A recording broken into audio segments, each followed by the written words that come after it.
2014 Sun and Fun Fly-In.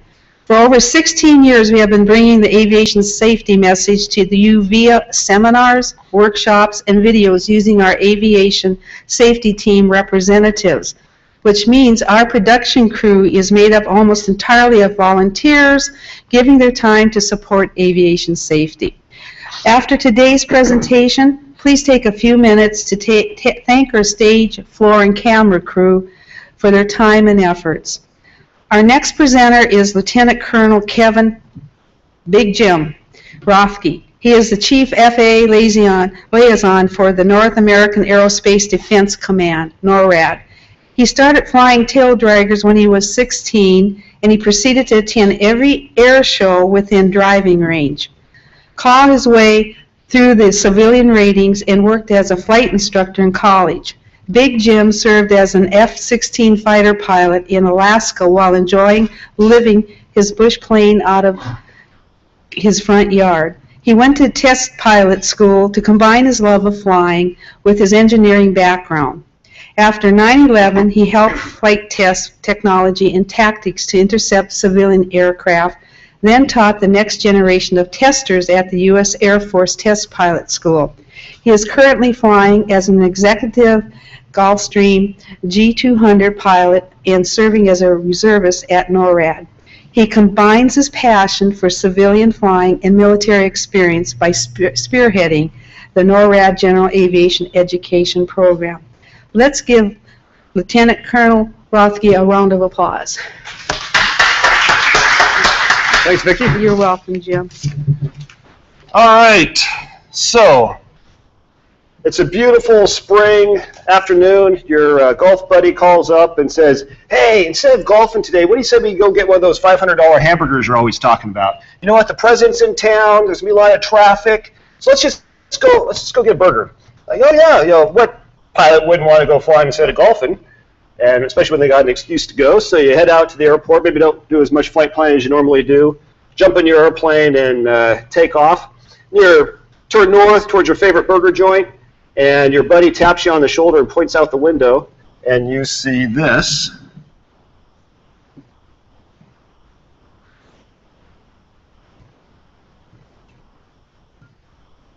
Now what do you do?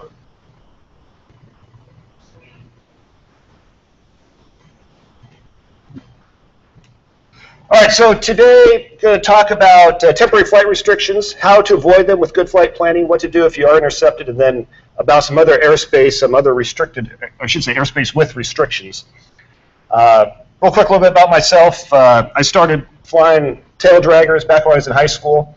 Got the opportunity to go fly fighters for the Air Force, and am now flying Gulfstreams for an energy company, and I'm a NORAD reservist. And the reason I'm telling you this is not that I'm bragging, of course.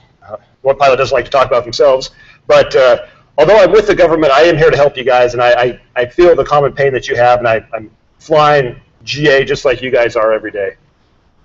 I'm with NORAD. We are a bi-national command where the U.S. and Canada joined forces during the Cold War back in the 50s to defend the continental United States and Canada. So what is the NORAD mission? To track Santa Claus. Hopefully you guys have got kids and grandkids. You've had the opportunity to use this website that we have to track Santa Claus. It keeps us real busy for 24 hours right before Christmas. And even the hairy man has to file a flight plan and follow it, or he too come to deadly force. Now, in all seriousness, one of our primary missions is aerospace control, and that's protecting the United States and Canada from aircraft approaching or now within. Before 9/11, during the Cold War, our primary mission was to guard our borders from the Bear bombers from Russia, from ICBMs. We built a very elaborate array of radars around the United States and Canada. And unfortunately, on September 11th, we realized that we also need to look inside the United States. So now we're linked up with the FAA radar websites, radar sites, so we can track aircraft in the United States and Canada. Why do you care? Well, we need your help. Right now, NORAD scrambles over 300 times a year on aircraft that have entered restricted airspace that aren't talking. And we don't know what their intentions are, so we have to send up a fighter to determine that. This wastes a lot of very valuable military resources, especially in this day and age of tight budgets. We can be using that money a lot better somewhere else than chasing down Cessnas. And also, on the bad side is, if you violate a TFR, there are consequences fairly severe. Leave it to the FAA, but you can lose your pilot's license. It can be fined, even jail time, depending on how egregious the violation was.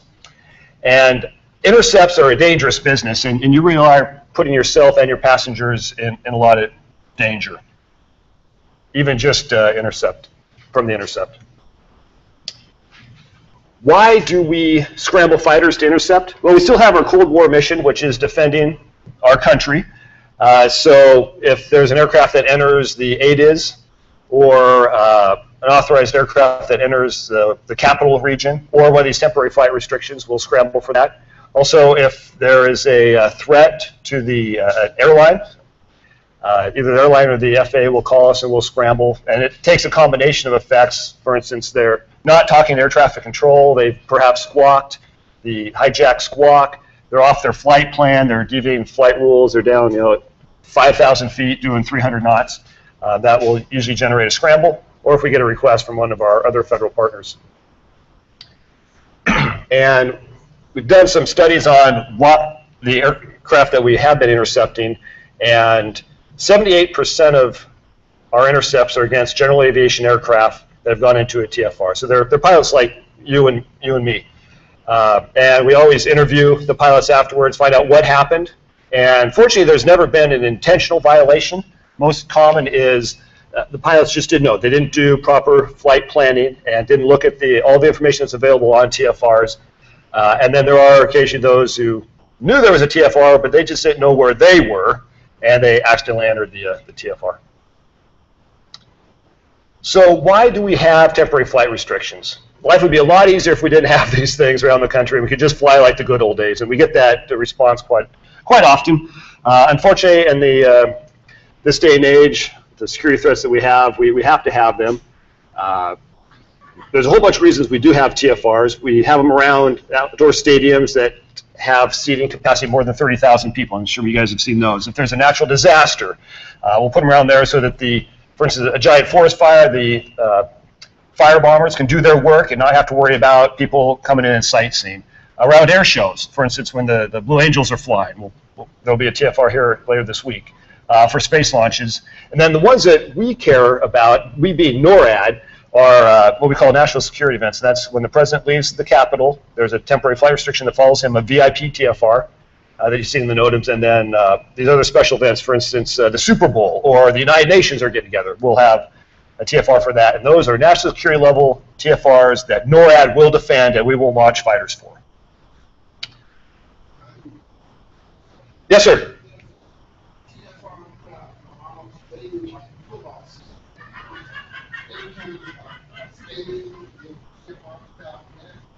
The question is about the stadium TFRs, and yes, if there's outdoor seating for they can hold more than 30,000 people, they put up I believe it's a 3-mile TFR around that stadium. We do not launch fighters for that if someone enters that airspace. However, the FAA is watching and tracks it, and you will get a call from the FAA if you enter that. But we won't launch fighters for it. Unless it's the Super Bowl, and then we do defend that. Okay, so TFRs that follow the president they're started with the Secret Service. The Secret Service just determines what kind of protection they need for the president as he moves around anytime he's outside the Washington, D.C. area. They'll look at his itinerary, where his major events are, and that's why you'll see a TFR that moves around a city area. The FAA then carves out the airspace to try to protect what the Secret Service determines they need, and they try to accommodate the traffic demands for that area to try to minimize the impact of General Aviation aircraft, believe it or not. They'll make little notches for some high-use airports in the area. They'll try to minimize the impact on you and I. And this temporary flight restriction will move with the president as he moves around the city and is in effect until Air Force One departs. So a lot of guys that fly with iPads or smartphones that are getting that data link, even with the live ones from XM, realize that those are as best as the FAA has the current times on those TFRs. But if the president's in his motorcade on his way to the airport to fly out and he stops to kiss some extra babies or do an extra fundraiser, that TFR is still in effect until one is born. So that may not be updated on your smart tablets. All right. TFRs have a standard setup, but again, they are customized for each location to try to minimize the impact. A standard TFR, the one they start off with, is got a 10-mile ring and a 30-mile ring. These are surface to 18,000 feet. It's not the upside-down wedding cake that you guys are used to with Class B airspace. It's surface up out to 30 miles. That inner 10-mile ring is restricted for pilots like you and I. We cannot go in there. Only law enforcement, scheduled airline carriers, that kind of traffic is allowed in there. The 30-mile ring, you are allowed to go into with certain restrictions. You have to be talking to air traffic control. You need to be on a flight plan, either IFR or VFR flight plan. You need to be squawking a discreet squawk so that we know who you are and what your intentions are. As long as that's the case, you can enter this 30-mile ring so as not to go through the 10-mile ring. There's a little depiction here that was actually made by some of our FAA friends that shows this really well, and you can see, you can't obviously read the text on there, but the arrows are the intent, that you can see those aircraft that are flying to the north and up to the northwest, perfectly allowed to go inside that TFR, as long as you're talking and squawking. You can actually go in and land at an airport inside that 30-mile ring, and you can take off from an airport, as long as you go with that 10-mile circle. And the arrow at the very bottom there that you see turning that is a VFR aircraft squawking 1,200, not talking. You cannot go in a TFR, or you will have a fighter escort. TFRs get particularly nasty during election time. The president likes to do the the bus tour, usually through the Midwest, and they have these rolling TFRs, and it's constantly moving. These are really hard to track and really hard to keep up on, and so if you see one of these, this is a time you may not want to really be pushing your flight plan real close to a limit or the times either. You really got to stay on top of these. And this causes the most problems that we've had with TFR violations. All right, so that's a TFR. I promised I was here to help. So did everybody get one of these cards? We've got a couple latecomers. If Alvin, maybe you could pass these out. We have made a handy, this is a kneeboard size card for you that has, on the front side, has got pre-flight planning and during flight ideas and help, and a little checklist of resources that are available so you do good proper flight planning. On the back side, if you don't do what's on the front side, you may have to refer to the back side because this has got the intercept procedures. And we're going to walk through this over the next 10 minutes or so. All right, I've been asked a bunch of times, why do we intercept aircraft? And it's because they've entered restricted airspace and they're not talking to anybody. Again, so we've got to go out and find out what their intentions are. On the back side, we've got the 3 keys to success. It's plan, talk, and squawk.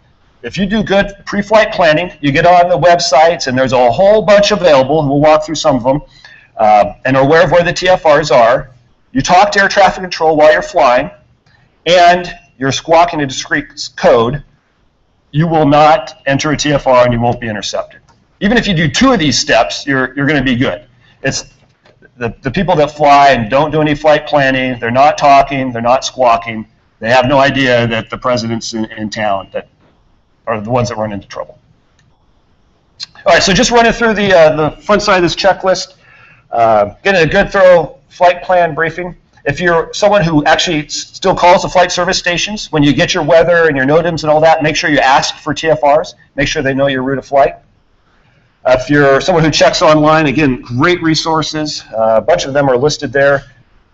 The one that I personally always use is the tfr.fa.gov, not because of my friends here in the building, but I figure if I go to the source and I actually print out the little map of where the TFRs are, and I have that with me, I can say, I got this from the FAA. So that is what I consider my protection when I fly. This is the FAA website. When you first type in that URL, you get this long list of TFRs. It's a little overwhelming. I'm not much of a reader. So up in the corner there is a button you can click for the TFR map. And it depicts a map of the United States with all the TFRs that are currently active or will be active the next 48 hours. We're pilots, we like pictures, so this is the place I go. And today I'm flying back from Sun and Fun, let's say up to Atlanta. So I look down in Florida and, oh, there's a red circle down there. I better look into that a little bit more. So if you click down in the corner by Florida, it zooms in and, oh, yep, there's a TFR Orlando. I probably ought to check into this and see if this is going to affect my flight, whether it's times or the geographic location of that ring. If you click on that TFR, it brings up a nice little presentation that has all the information about it. The time it's in effect, it's got a zoom in picture, so you don't have to try to figure out all those radial and DMEs. It'll actually show you where the things are centered, so you can overlay those on your sectional if you don't have some kind of a smart app that you fly with. And most importantly, it's got the times as that TFR moves around. And also, it has got the phone number for the FAA facility that is responsible for that TFR. If you cannot figure out where that TFR is at certain times, and you really need to get somewhere, and I've done this before, I call that 1-800 number and talk to the guys and say, I had to do this going into Oakland one time. This is where we're trying to go, this is the time. They said, yeah, it looks like it's actually going to affect your arrival into San Jose, so we had to readjust our schedule for that. TFRs are also listed on the NOTAMs page. If you'd like to go to the, and there's a whole bunch of different services for the NOTAMs, just beware, this is a printout of the NOTAMs at Denver Airport. And as you're reading through there, there's the standard stuff we all just kind of skim through. You know, taxiway Fox is closed north of taxiway Fox 7. What? Yeah, we don't really get into all these. And buried in there is the notice that there's a TFR in effect. So it's in here, but you got to be really diligent and read through all these and really understand what you're reading. All right, other ways to avoid TFRs. We talked about talking. Make sure you know where to find those frequencies, especially if you're a VFR kind of guy that doesn't like to be on the radio all the time. As you get into a more congested area, make sure you know where the next frequencies are, and those are obviously available on your charts, whether you're an IFR or VFR kind of flyer. Your GPS databases have got them. The local flight service station can give you the appropriate frequency if you're not sure who you should be talking to. And if all else fails, remember good old 121.5 that we all learned during our private pilots lesson. Talk on that, and you will get a hold of somebody who, if you give them your location, they'll tell you who you should be talking to. That is the purpose of that frequency is the backup. All right. Yes? Yeah, is there a lot of people still monitoring the 121.5? Is that starting to phase out? I don't, so the question was, are there a lot of people that are monitoring 121.5? Are you talking about pilots or facilities? There are fewer facilities, and unfortunately, I think it's kind of an attrition. If their radio breaks, they no longer monitor, but that stuff is still NOTAM that they're not monitoring. But if you're airborne and you call 121.5, there will be somebody that can hear you.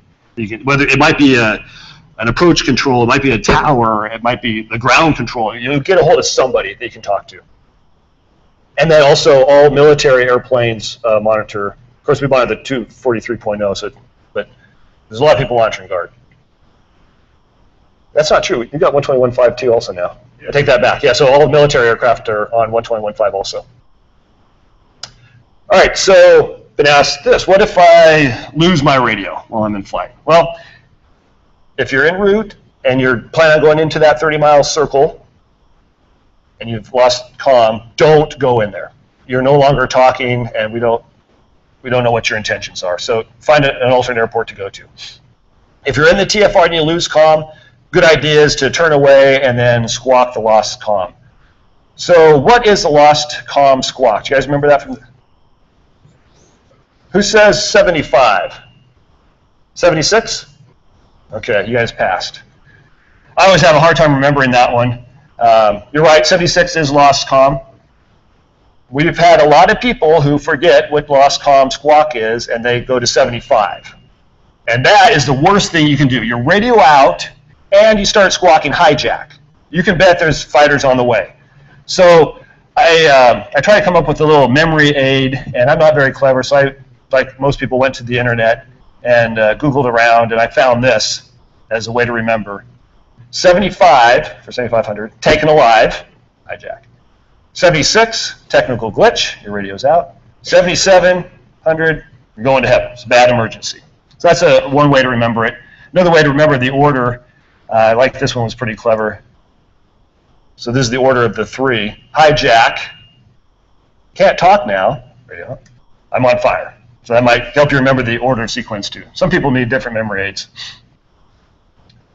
Okay, so now you've done, finishing up your flight planning, you've done your preliminary stuff, and now you're getting ready to actually fly. Stop by the FBO on your way to the hangar or to your rental.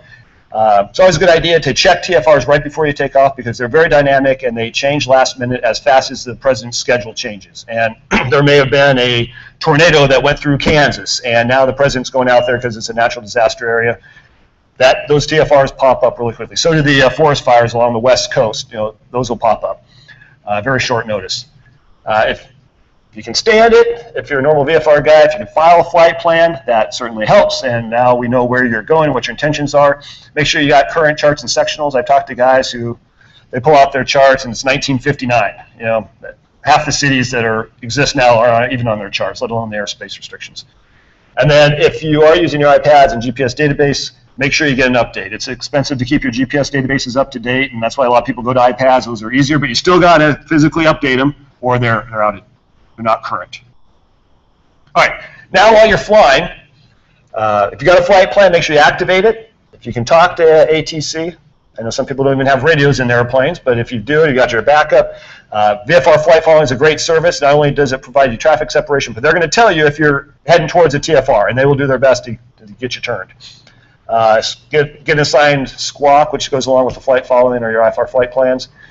If you have two radios, on your second radio, dial up 121.5, much like you'll tune in the ATIS at your arrival airport. Bring up 121.5 before you get there and have that. So if for some reason you lose contact on your primary radio, you've got that on your backup. And then another good idea is to contact the flight service stations as you're going and get an update, especially if you know there's going to be a TFR in your arrival area. Make sure you get some updates on if it's still in effect, if it's delayed, if it's already down. I've had this situation going into LA. The president was there, and we planned our arrival time pretty close to when that TFR was supposed to be lifted, so we get our boss where he needed to go for his meeting. And we were en route, and it was delayed and delayed and delayed. We actually ended up holding just outside the TFR until we got the word that it had been lifted, and then we were the first one in afterwards.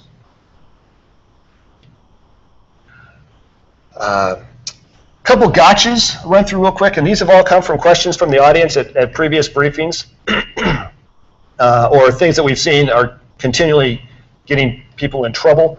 One is, okay, we usually do really good flight planning on our way to go to a destination. It's coming home that we get a little laxed on, especially if it's just a quick trip to drop somebody off or to get that $500 hamburger. So make sure you check on your way back because, again, things can pop up even in those 2 or 3 hours that you're on the ground enjoying that burger.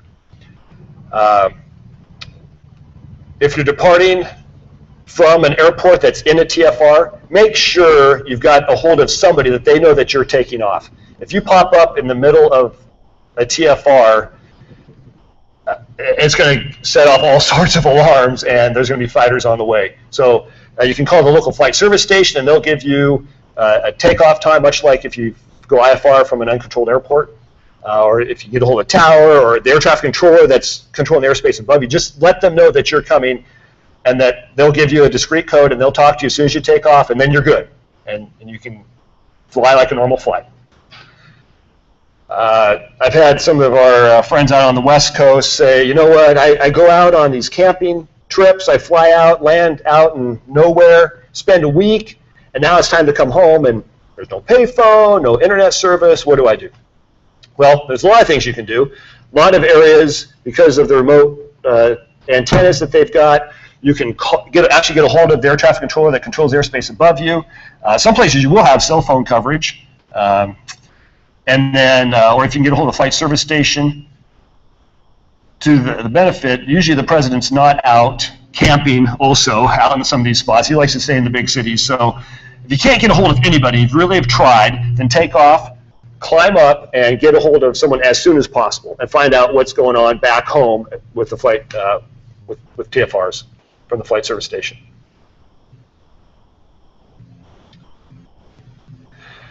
A couple other quick things here, then we'll get on to the cool videos. If you call the flight service station and you tell them you're going from Sun and Fun back to Atlanta, they just draw a straight line and look for TFRs. It depends on the controller, 25 miles either side of your straight line path. Well, if your intention is to fly over Orlando and look at some of the theme parks on your way, they don't know that. And you've got to let them know what your actual route of flight is so they can clear for TFRs along your route of flight, or they won't advise you of them. Another thing that's gotten several pilots is for IFR flyers, they'll be on an IFR flight plan going into an airport that's inside that 30-mile ring of a TFR, which you can do. However, as we all know, the controllers are set that once you call the airport inside and it's VFR, they'll have you cancel IFR, squawk 1200. As soon as you roll to 1200, you're no longer on a discrete code. That sets off all the alarms inside of the TFR. Most of the guys that this has happened to, they actually go after the controller and not the pilot, because the controller set them up to fail. But still be thinking about that. And we talked about iPads aren't always current. Any questions on actual TFRs and what they look like? I'm going to go to Intercepts next, which has got all the cool videos. Anything? Okay. All right. We follow the ICAO Intercept procedures, international procedures, and instead of looking at the 15 pages of stuff there, we have dissolved it into this half page on the back of the card that we gave you. And I'll talk through it here. First thing, before we launch fighters, since that's an expensive, dangerous business, is we will make every attempt we can to contact you on the radio. That'll be on the ATC frequency that you're supposed to be on. We'll try guard 121.5, so if you got that on that second radio, you'll hear us there.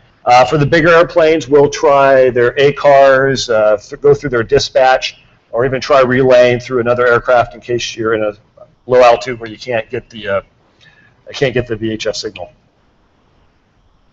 If at any point during an intercept you realize that you're being intercepted, get on the radio, talk, and comply with the instructions, and things get a lot better for you. So you don't have to wait for all of this stuff to happen. If at some point you realize things are going bad, just start talking on the radio. If we can't get a hold of you on the radio, and you've entered one of these national security event TFRs, we're going to launch fighters, or perhaps we already have fighters airborne, and there's some cases that we actually do have fighters in a cap, orbiting so they can get there quicker.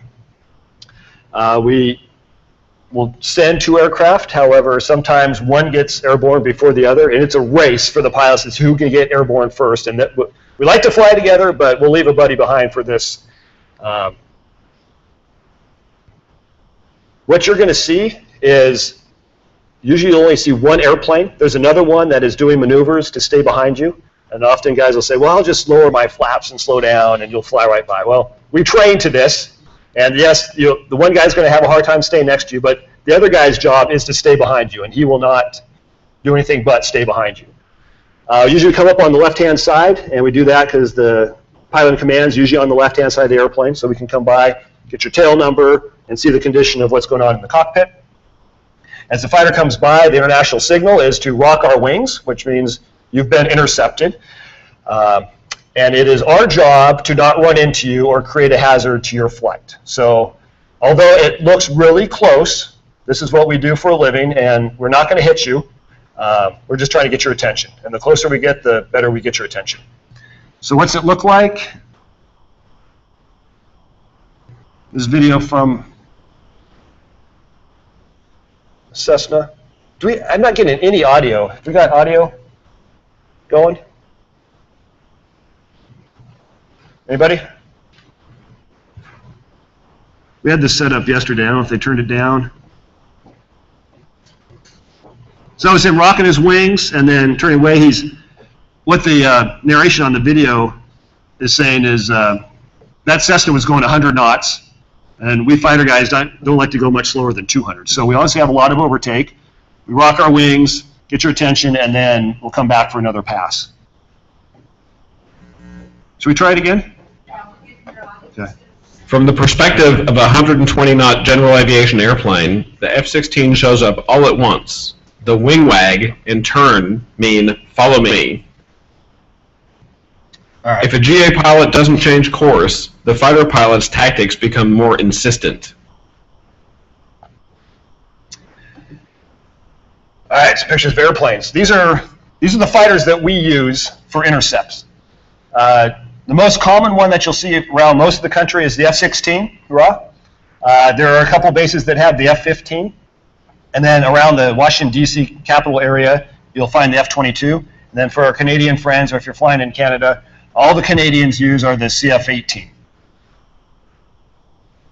And then on occasion, around the capital, or if there happens to be one of these assets available, especially for a low, slow flyer, we'll send up the Dauphine from the Coast Guard or the Border Patrol Blackhawks.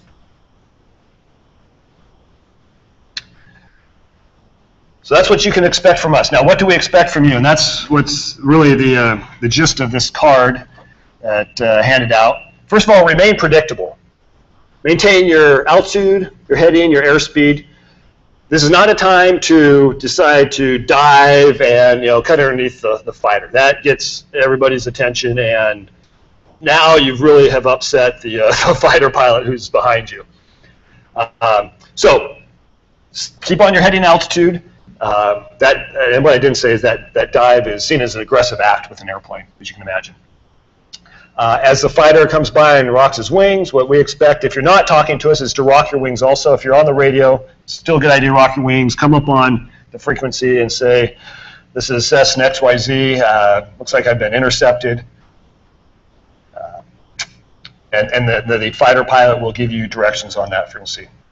If you don't know who you should be talking to, you haven't been talking to anybody all day, and all of a sudden the fighter shows up, go to 121.5, and that fighter will have been trying to get a hold of you for the last little bit on that frequency. So once we've got your attention, then we're going to do a follow me. We're going to give you a direction to head, usually away from the center of that TFR that you're flying into. We're going to get you out of that restricted airspace. If we can talk to you, we'll just give you a heading. If we can't, what you'll see is the fighter set the direction, like on this video.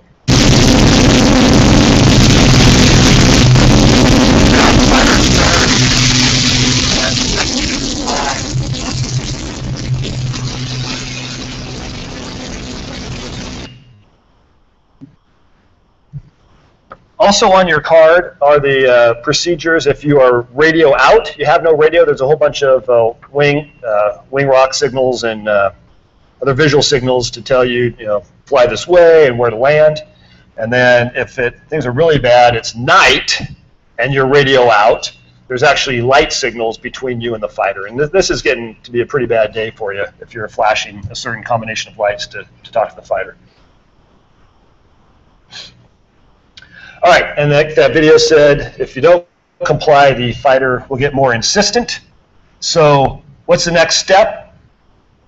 We've got to stop you from flying towards the president. So the next step is the fighter is going to fly in front of you and drop flares, trying to get your attention. And it's kind of drawing the do not cross line. This is similar to a warning shot, but we're unfortunately not able to shoot the gun with elementary schools and all that stuff around. So you wouldn't be able to see them anyway. So we drop the flares, which will definitely get your attention. These videos are a little slow here.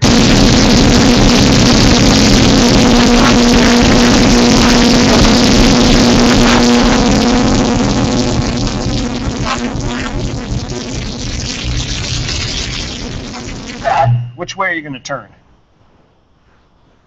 Left, right, around? Just do something. The intention is for you to turn the same way as the fighter, but just turn around and start talking. Now we know that you're compliant, and things get a lot better. Okay, so now we've intercepted you. We've got your attention. We're talking to you. What's next? We're going to stay with you as the fighters. The TSA and or law enforcement is going to decide what action to take next. If they want you to land or if they're going to let you proceed on to your destination. It's going to depend on a lot of factors, what the threat was, how far you entered the TFR, if you're talking on the radio. If they decide they want you to land immediately, then the FAA is going to decide where they want you to land. And they're going to pick an airport that is appropriate for the performance of your aircraft, also something that's convenient for the Secret Service guys to meet you at the airplane.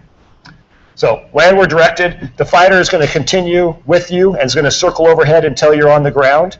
I've actually seen this happen before too. I just happened to be at an airport where a guy was forced down to land, and they orbit above the airport until he had taxied off, and airport authority had escorted the airplane over and shut down, and then the fighters leave.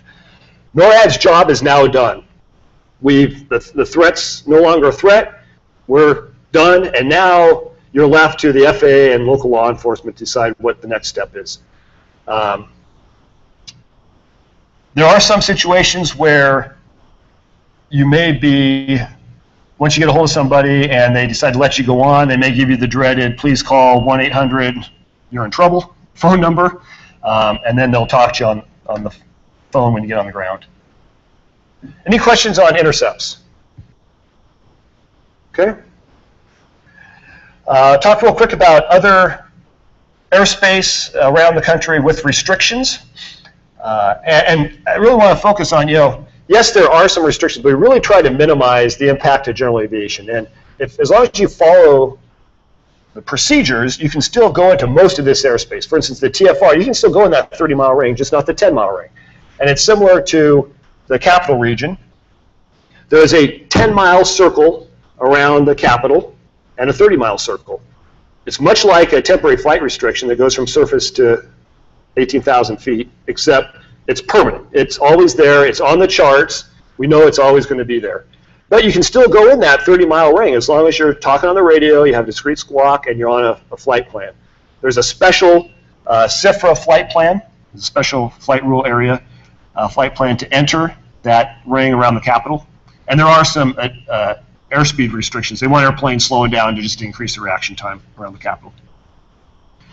If you are going to fly within 60 miles of Washington, D.C., there is training that's required to do online through the FAA. And once you get through it, it takes a couple hours to do this online training. You take a test, and then you get this certificate. I've got one up here.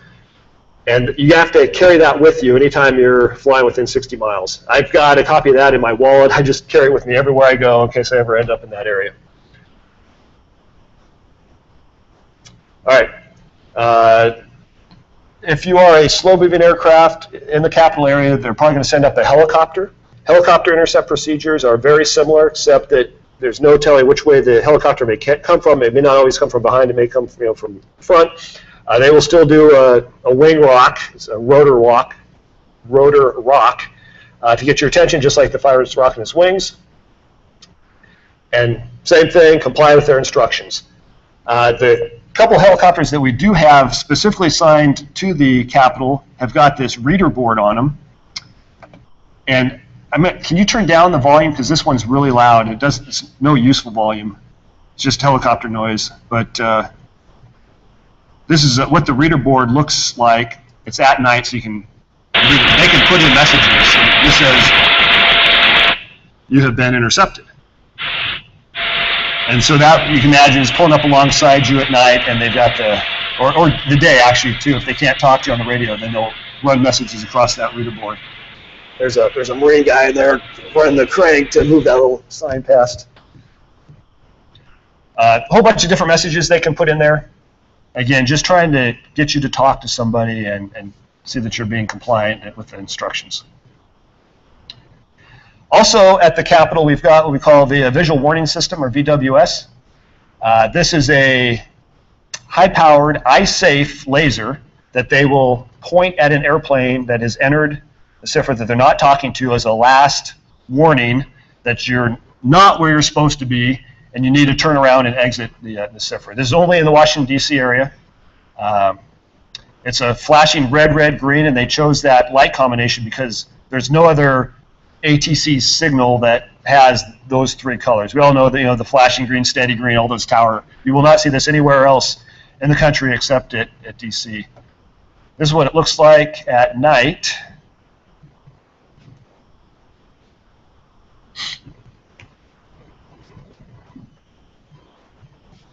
Pretty obvious. If I saw that, I would know, they're trying to get my attention. And hopefully I know enough that I'm in the DC area, and you need to put this on the tail and exit the CIFRA. That's it off the nose.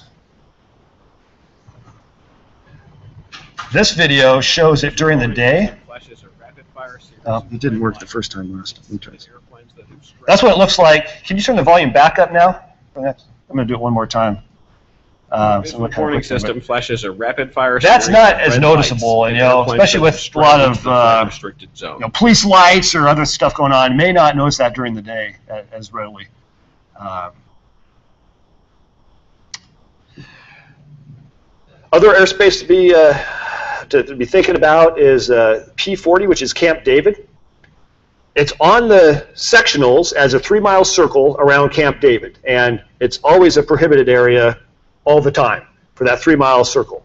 However, when the president shows up, that goes to a 10-mile circle, and depending on whether heads of state are with him there, it could go up to a full-blown TFR. So a lot of people that fly north of DC know where this is at, and they know that if they stay just south of this line of trees, they can cut through.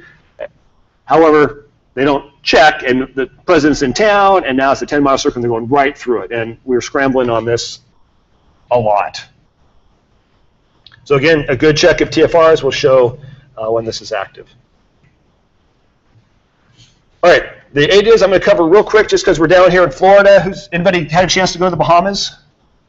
Ventured over there? All right, we got some brave flyers. Again, there are restrictions for crossing the ADIS, but it's totally doable as long as you follow the procedures. And they're real similar to temporary flight restrictions. Got to be honest, a flight plan, and if you're VFR, they call it a DVFR. It's a defense VFR flight plan as you're going through the ADIS. Radio contact, have discrete squawk. The only additional thing is you need to talk to air traffic control 15 minutes prior to penetrating the ADIS. And this is just a little eye chart, but you need to consider, especially if you're flying a faster plane, 15 minutes from the ADIS is actually, might be further out than your departure airport. So make sure you plan into your flight an opportunity to talk to the controllers before you go through the ADIS. And we get a whole bunch of scrambles because of we call it the Bahama Corridor, people coming back into the U.S.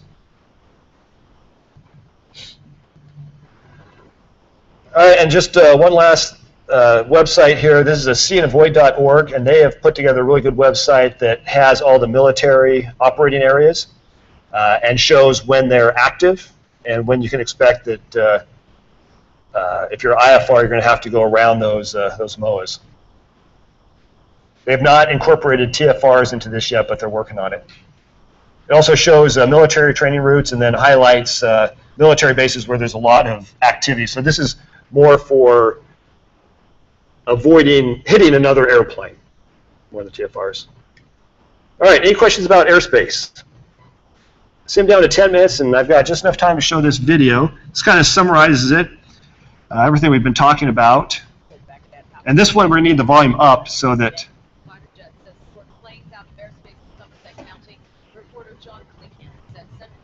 I'm going to play it again to get a chance to...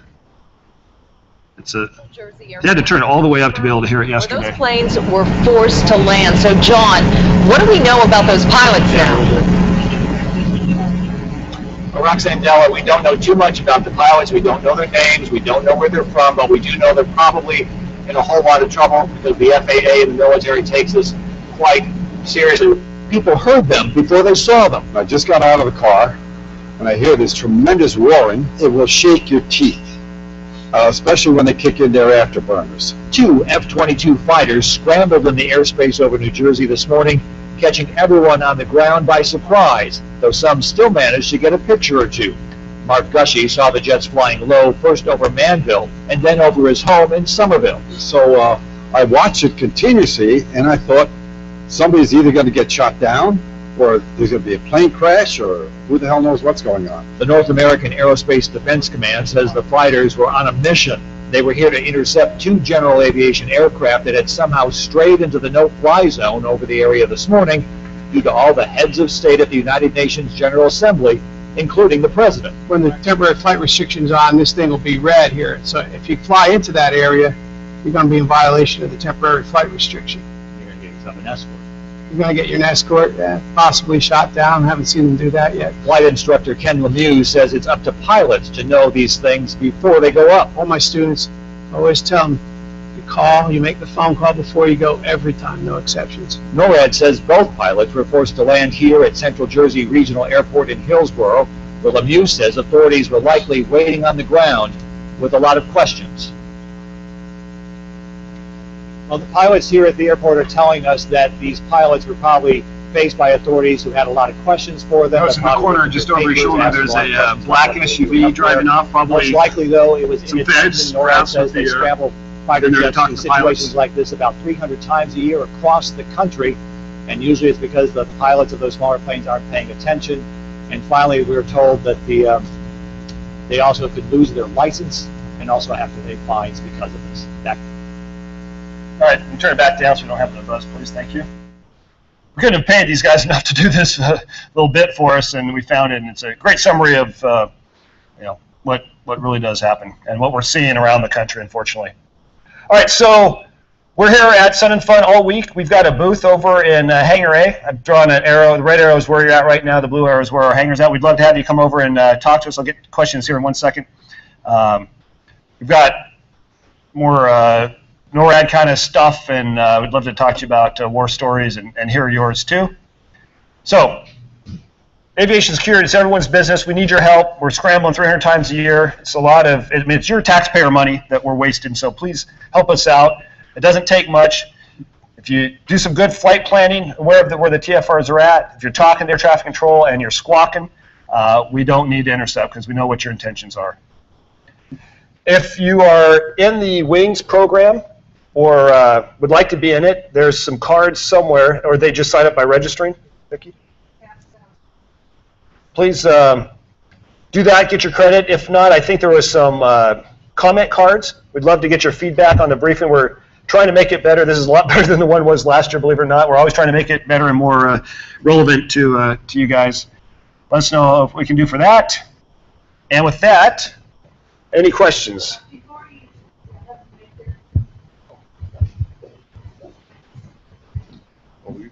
Okay. Are you ready? I'm ready for you. I'll get you got. I'm from the Chicago area, so we get visited once in a while by the president. Some of the airports do a very good job of signage in the parking lots to say TFR in effect. Right. Some of them don't, or else they put up a handwritten magic marker type thing. Has there ever been any thought of a standardized sign that airports could erect, when they're aware of it? Because apparently the airport managers are being notified somehow. Yeah, and it is left up to the individual airport managers. We do have a program through CONAR and also the local Civil Air Patrol to go out to these airports when we know there's going to be a TFR and we have enough time. And this works best when there's like the Democratic National Convention, the Super Bowl, the UN. Unfortunately, with these short notice TFRs, there's not a whole lot of time and not a whole lot of advance notice. But we do our best to try to get the word out. We send messages to airport managers. Like I said, the Civil Air Patrol hangs up posters. Some of them have a really good program where they put up the signs. Unfortunately, there's not a one-stop shop for getting that word out, especially to the smaller airports. So it ultimately comes down to pilot and command responsibilities of knowing, unfortunately. But yeah, we're trying. We're trying to get the word out. Just a comment, and I don't know how I signed up for it, but on the FAA website, because I'm from the Washington, D.C. area, they send out emails telling you where the president's going to be flying, and there's a special NOTAM. Yes. And sometimes I wish I hadn't signed up for it because it occurs a lot. Every time you go to Camp David, I get an email. Yeah. If he's going somewhere in the area. And but I wish I could remember. I don't know how I signed up for it. And thanks for bringing that up. And I had a slide in here, and for some reason it didn't show up today. I don't know if I blew past it or it got deleted, but I was just on their website this week, and it's the FAASTeam website, and you have to log in and you have a username and your email. FAASafety.gov. Yeah, and then it's FAASafety.gov, and then there's a place in there where you can ask for the TFR email alerts. And there's other organizations that do it too. AOPA does a really good program, NBAA, and you're exactly right, they'll send you an email anytime there's a VIP type TFR. And it does, you realize what the president's travel schedule is, because you do get a lot of them, but it's great, especially if you fly a lot or fly around the country, to know 2 days, it looks like it's going to be around Tampa. Before you talk, when you said the other thing about the stadium, see, I've never gotten any emails or anything that says, hey, up there we got Washington Stadium, Washington Redskins, we got the Baltimore Ravens. Yeah. I never seen anything about. Those are really tough because they're so based on the local sports schedule, and you won't see them on most. Help me out. Who had the XM? Can somebody here have XM or? You get the updates in flight. I know I see them on my iPad, but I've never seen the active ones. A lot of times they'll just have the red circle and say when in effect, and then you're kind of left to figure out if that's in effect. A lot of airports, like the one I fly out of, on the ATIS, they will say that there's a TFR around the Rockies baseball game today, even though it's. So that's just local, though. If you're flying in from somewhere else, it is really hard to know about the stadiums. That's why, if you're talking to air traffic control, they will tell you there's a TFR around the Ravens Stadium. And I know I grew up in the world where, we don't need a stupid radio, that's just extra, I'm just going up to fly around and enjoy the beautiful day. And unfortunately, this day and age, you kind of need to be talking. And especially if you're around populated areas where there might be a sports game or the president might be visiting. Anything else? Good questions? Well, I'd like to thank you, Lieutenant Colonel Rothie, for your presentation. It was a great presentation. Let's give him a round of applause, please. Thanks for your time, guys. Fly safe, and we'd love to see you at the booth. Thank you for coming out.